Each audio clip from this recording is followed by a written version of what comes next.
real estate in Paraguay. If you have bought, are going to buy, or are thinking about buying property in Paraguay, man, watch this video, watch this video. I'm going to try to be honest with you in a way that I don't think any video on the internet has been with you so far. And yes, Paraguay is growing. And yes, when a country grows, there is opportunity in the real estate sector. But there are some things, some calculations that aren't adding up for me in my head.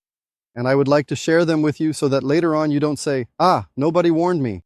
Data came out that all real estate market purchases in the last few months here in Paraguay, 50% of these sales were made to Brazilians, okay? I don't even know how they came up with this number because the last census in Paraguay was done in 2022.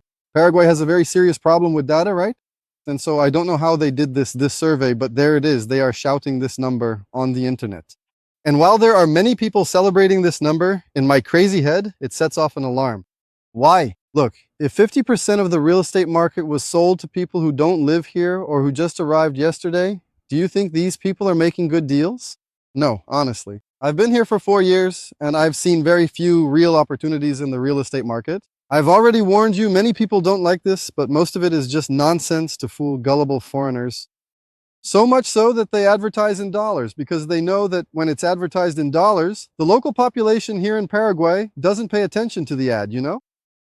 And so the question that remains is, I and the people I know here in Paraguay, we've been looking and observing for a long time because we also invest in properties here in Paraguay. And we have a huge difficulty finding real opportunities here in Paraguay. The Paraguayans who are here have gigantic opportunities to find real opportunities in Paraguay. And Brazilians are buying land through TikTok, and Brazilians are buying Airbnbs over the internet.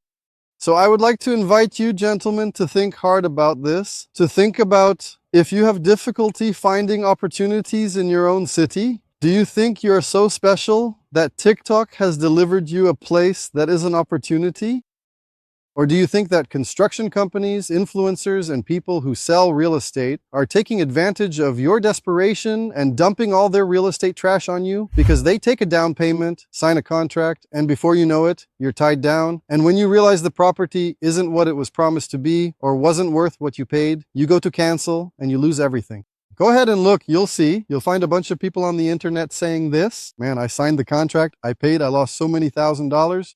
I signed the contract, I paid, I lost the down payment, I lost the installments. Right. Fairy tale number 2, the land. Guys, I'm not even going to talk about the cheap land because those, right? I remember I said, like, look, there's cheap land.